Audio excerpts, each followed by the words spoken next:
My name is Megan. I have had the privilege, thanks to this woman below me.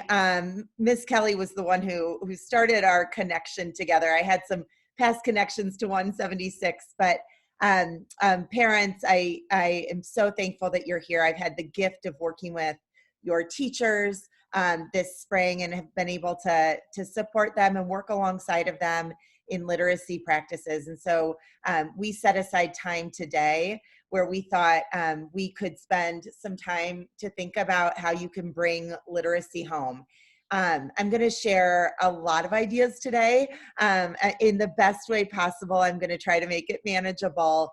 But parents, I'm hoping that you all walk away with one thing or a few things, maybe more than one, a few things that you can do to just bring literacy home without adding more on your plates. That's my goal. It's not now as parents go teach reading and writing, but just some fun ways that you can talk to your students and work with your students. Before we get started though, and you'll see how we'll make this connection, I want you all to think about your day yesterday, okay? Think about your day yesterday. Parents, you're probably juggling a few things right now, but if you want to play along, it'd be great. Even if you have a little learner next to you, they could help you. But just think of your day. You might think like, what happened yesterday in the beginning, the middle, and the end? Like, what was the timeline of the day? And now I have a challenge, and I'm going to talk through mine first. I'm wondering how you could retell your day yesterday. How you could retell your day yesterday in a 6-word story. 6-word stories are something that exist in the world. I'll make the connection to some work your kids have been doing with that. But 6-word stories, if you Google it, there's authors that go back over 200 years that have been writing 6-word stories. And they try and tell a story in 6 words or less. And it's a challenge. I'm going to think through mine yesterday, and I'll actually share my screen and show you guys kind of my thought process. But 6 words, gosh, that's a big ask. And so I think, okay, well, 6 words, I can't retell my whole day. I can't tell you every part of my day, but I actually had kind of a big day yesterday. I started in Iowa and ended at home in Chicago. Now, I bet you have lots of questions about my day yesterday, but there's in 6 words. Let me check. 1, 2, 3, 4, 5, 6. That's a summary of my day yesterday. Started in Iowa, ended in Chicago. Let me try another one. I had 3 meetings in the morning, so busy, busy, busy. Drive, relax, sleep. Again, you might have questions about my day, but see, I even used some punctuation to help me out. Added an extra one in there. Does anybody, and feel free, adults, if you want to participate, add it into the chat, or you can unmute yourselves. It's hard. It doesn't have to be exact. But does anybody want to give a go at retelling your day yesterday or a part of your day in 6 words? Anybody? Any brave souls?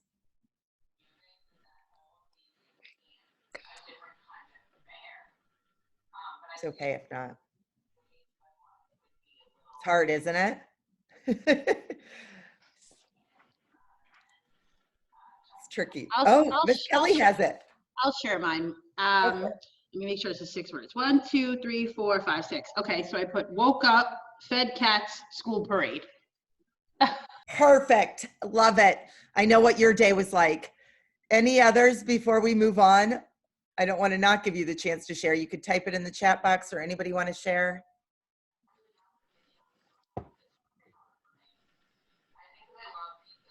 We're good. You guys get the idea. Just in the spirit of time, I'm going to move us along.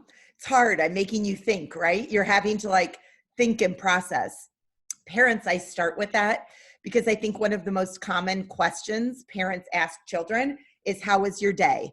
And the older kids get, the less they say. Or sometimes if they're talkative, they tell you everything. They say, let me tell you everything. But you might start just doing a challenge with your students where you say, can you retell your day in 6 words or less? Can you give me a 6-word story about your day? And from there, they could go to 10 words or go to 12 words. But it's just a way to help you determine what was important and for you to, in your mind, what you're doing are reading and writing skills, literacy skills. You're trying to think about retell, which is retelling your day, and then you're thinking about writing. How would you write those words on the page, and how can you craft your writing? I love it. Breakfast, work, parade, dancing, laughing, home, beautiful. So parents, as we move into our time together, that was one quick idea for you.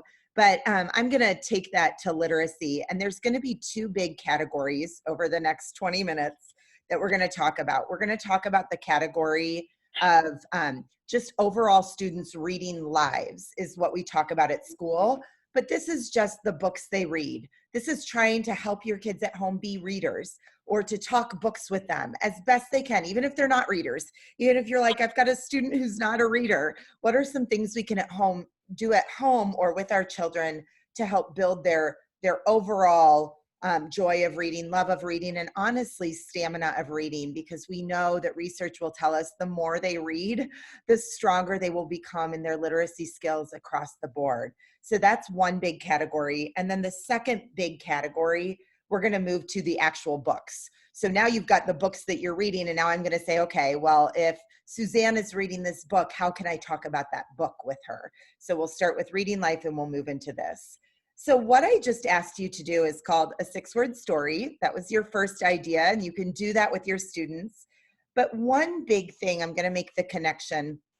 One thing that we like students to do at school, and you can do this at home, is to get them, we call it buzzing about books. And that sounds fancy. And by we, I just mean some teachers will call it that, but it's just talking about books. It's just being excited about books. And my first strategy is that you can teach your students to do a 6-word buzz or a 6-word retell. And by buzz, I just mean get you excited about it, about a book. So you can have students or your child, about a book. You could have your students or your children, you could say to them, can you retell me what you're reading in 6 words? And here's an example. Got talent? No. Yes, you do. And so you have an idea of what this book might be about. Got talent? No. Yes, you do. And so that could be those, I think 1, 2, 3, 4, 5, 6. You've got it. I'm actually going to share my screen. This is something that Ms. Kelly did with her 5th graders. If you have students in her class, you didn't know I was going to share, but I'm going to go ahead and share a screen that might look familiar to something she had done.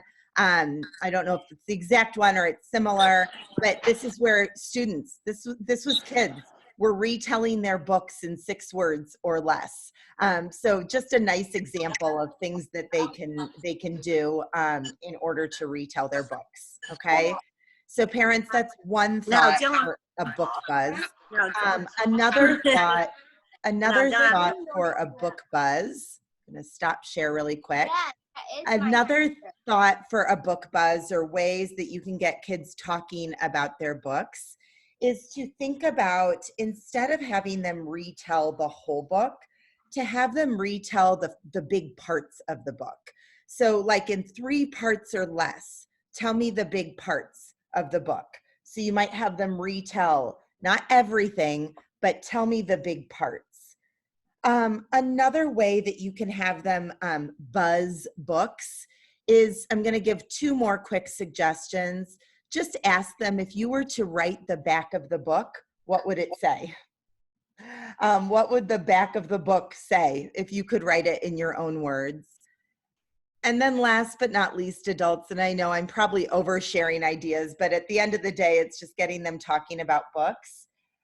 You could actually have your readers look at Amazon reviews, or there's a website called Goodreads. They need your help to go on that because there's an age limit.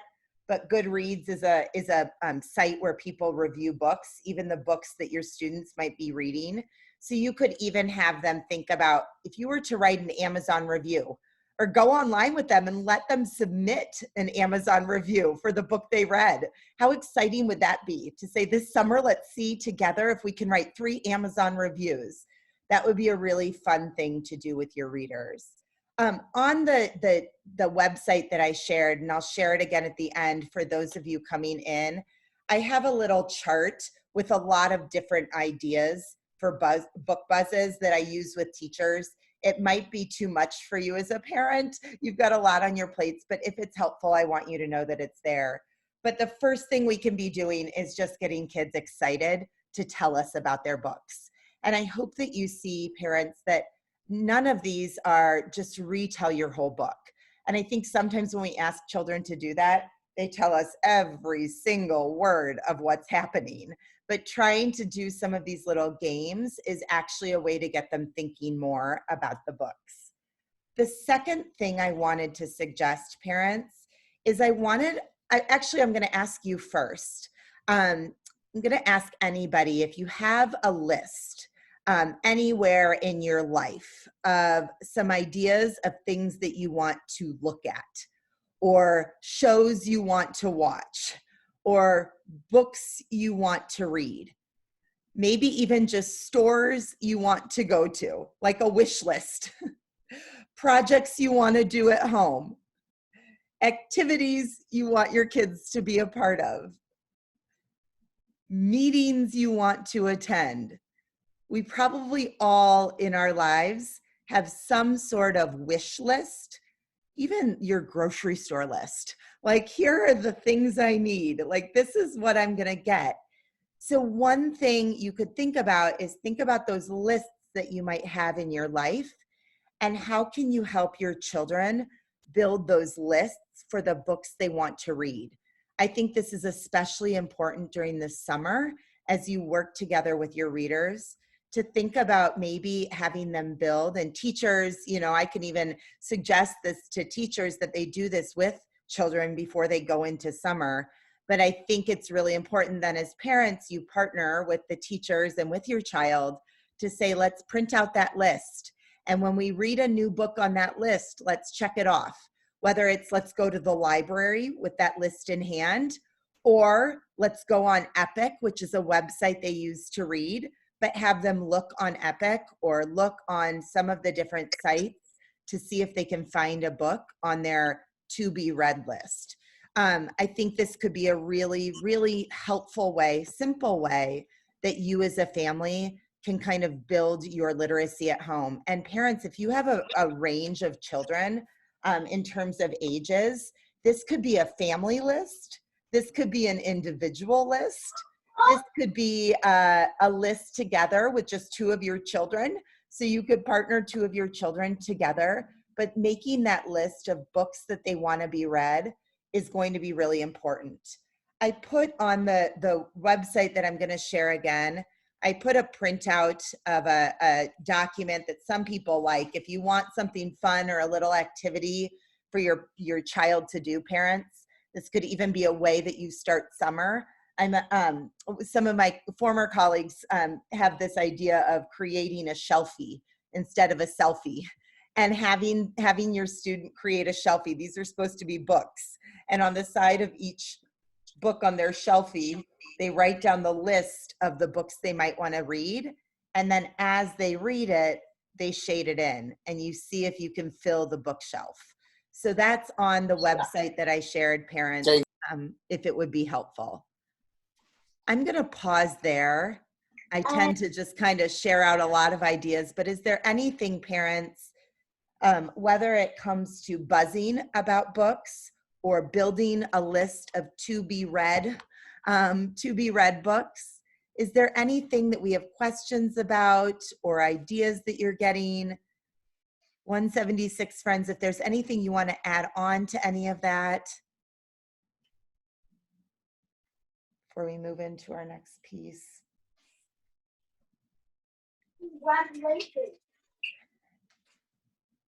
I did this the other day with my mom. I asked her, what TV shows should I watch? Do you have any ideas of shows I should watch on TV? So you could even start there with your child to say, make a list of some of the shows that you want to watch. That's literacy too. Miss Kelly, were you going to say something? One of the parents just asked that you, I think, share that one more time. Oh, yes, yes, yes, yes. Parents, I'm gonna copy and paste in the chat. Thank you, Daniela. I'm gonna copy and paste in the chat, and I'll make sure that 176 friends, if we can make sure that's in a place to get out to parents or whatever, feel free to put that link anywhere. But parents, on that link are just a plethora of resources for those two things, for buzzing about books and then for creating some to be read lists that could be really fun. I want to do, in our last 10 minutes, we're going to move into a second part. So we've got, I said there's talking to your students about building their reading life. Well, we started with retelling their day in 6 words or less, and then buzzing about books, 6 words or less, or in different ways, building a reading shelfie. And now we're going to move into thinking about the actual books they're reading. And so when we think about this next category, it could, like right now, every single one of your children has a book that they're currently reading. In their classroom, at school, there is a book they are reading. So what I'm going to share now, you could even ask your child tonight to do some of this with books that they're reading in school. Again, this could carry through during summer or weekends. It's just some fun things to support literacy. And I tried to keep them fun, okay? So that's the key word. This is not meant to be like extra work for you or your child. The more fun you can have with it, the better. So we're gonna think about the first one. Get ready to think, are you gonna be the brave soul? And if you have a child sitting around next to you, your child could help you be the brave soul. But the first thing that I'm going to share with you that I love to do with students, and we did some of this actually, if you were a part of the conversation last week, we did this with the early learners too. So if I want to help students with talk to my child about the book that they're currently reading, one of my favorite things to do is some role playing. Sometimes I talk about this as hitting the play button on pictures. So if you look at a picture in a book, you could say to your student, if you were to hit play, or your child, like press play, and sometimes I ask them to do it, let's press play on that. What would be happening? So you press play on a show and something happens, it comes to life. So asking your student, let's press play on the front cover, or let's press play if there's pictures in their books. Some of them won't have pictures in their books, in which case you press play on the front cover, but you could also press play on the words in the book and it gets to the same idea. So if we think about role playing and pressing play, what I'm gonna ask us to do right now is I want you to decide, are you gonna take on the role of Katie? Okay, she's a child. Do you wanna take on the role of her grandparents? Who wants to be the grandparent? Or do you want to take on the role of her parents? So just make a choice right now, and you can do this with your child. Do you want to be the child, Katie?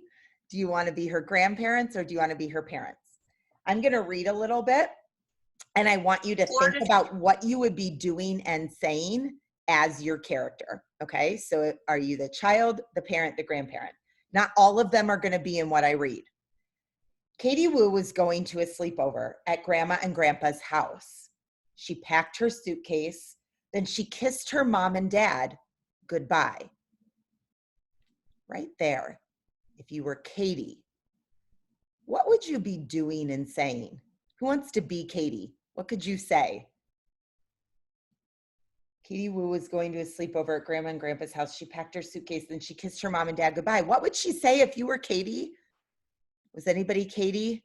What would you say? I'll do the first one. I'll go easy on you, but get ready. One of you can share for the grandparents or for the parents. If I was Katie, I would say, Grandma and Grandpa, I'm so excited to see you. I'm gonna miss you, Mom and Dad. I squeezed them tight, and I breathed deeply as I held back the tears. I'm gonna miss you, Mom and Dad, because it says a nervous night. Hi, Grandma and Grandpa. Hi. I'm gonna miss you, Mom and Dad. Who wants to be Grandma and Grandpa? What were they doing or what were they saying? Does anybody want to be Grandma and Grandpa? What would they be doing and saying right now? Press play for me. Parents, any brave souls, you can also add it in the chat. I can try, Megan. Perfect. Be Grandma and Grandpa. Katie, we're so happy you came to visit us. We're so happy you're here. And they squeeze her tight. I love it. I love it. Okay, who wants to be Mom and Dad? What would Mom and Dad be saying and doing?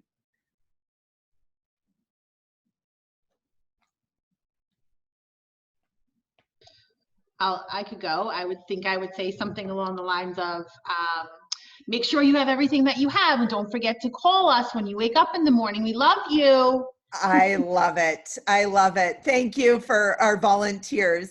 But parents, that's as simple as role playing is. If you're sitting with your child at night and they're reading a little bit, or they're reading to a brother or sister, or they're reading on their own, say, stop on the page you're on. Let's hit play and let's act it out. And what we did, the steps, was first we said who were the characters. So I said Mom, Dad, or Katie, Mom and Dad, and the grandparents. So who are the characters? Who's going to be who? We read a little bit and then we acted it out. So we picked a character. We decided who was going to be who. We read a little bit and we acted it out. So you could do that with your children at home. You can do it tonight. Just say, stop on your page, act it out. And parents, I imagine there is so much on your plate, and I'm picturing like standing over the stove cooking dinner while your child's sitting next to you reading, and you're like, I don't have time to work with them, just sit quietly and read. But maybe as you're stirring, whatever it is you're stirring, you multitask and you say, act out your character for me right now. Just be your character, or be one of the characters in your book. Flip over your book and pretend you're that character, and I'm gonna guess what type of person you are. It can be as simple as that, parents. It doesn't need to be some big fancy thing where you sit down with them at night. It can be as simple as multitasking and saying, pretend to be your character. There's two more things I want to name out. One, I'm going to practice. I'm being mindful of our time. So one more that we're going to just practice really quickly. And then you'll give me the idea, or you'll get the idea. And then one that I'm just going to mention. One of the most important things we can be doing with readers at any age, but actually gets kind of left behind in older groups, is to think about students' fluency. And parents, not all of us are educators, and that word to you, you might think, what is that? I'm not sure what that is. It's just the way they read. It's the sound of our voice when we talk or when we read. So fluency is how our voice sounds. And on the website that I shared, or they call it a Padlet that I shared, I put some very simple tools that you can use. This one is not fancy, but it names out 3 different things that kids can work on with their fluency. They can work on what we call pacing. And again, parents, don't even worry about those words. Just look at what's below it. The speed is too slow. It's too fast. It's just right. So thinking it's slow, too fast, or just right is our pacing. The middle one is our phrasing. Too many stops, not enough stops, just right amount of stops. And then the last one is expression. No change of voice, just right change of voice. Again, I don't want to do too much for us parents, but let's just go with this one. Let's start simple, okay? And I'm gonna, just as a final little role play, I'm gonna say that we're focusing on pacing. And I'm gonna read a little bit to you right now, and I'm gonna think, get your fingers ready for a 1, 2, or 3, okay? And you could even put it in the chat box. And as I read, if it was too fast, give me a 1. Or too slow, sorry, give me a 1. If it was too fast, give me a 2. If it's just right, give me a 3. And maybe that goes something like this. Okay, get ready for it. 1, too slow. 2, too fast. 3, just right. Izzy Barr retied the laces of her running shoes. Once the laces were nice and tight, she finished her jumping jacks. Mr. Timpton, the Franklin School PE teacher, wouldn't let Ms. Molina's third graders start running until they 1, 2, or 3. What do we think? We got it in the chat. Good job. You guys got it too. You guys get the idea. Izzy Barr retied the laces of her running shoes. Once the laces were nice and tight, she finished her jumping jacks. Mr. Timpton, the Franklin School PE, I love it. Just right. That felt just right. So even just playing with that, and you can have your kids do the game. It doesn't have to be that they're always just right. Ask them. Say to them, like, let's play a game. And I'm going to guess if you're going too slow, too fast, or just right. Sometimes this goes best, adults, parents, if they're in a book that the reading level isn't too hard for them. So have them pick up an old favorite.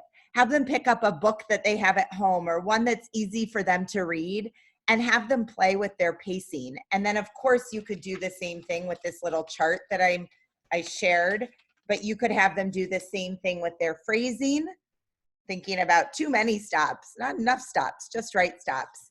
And then thinking about their expression, okay? Thinking about the sound of their voice. No change of voice, a change of voice, or the just right change of voice.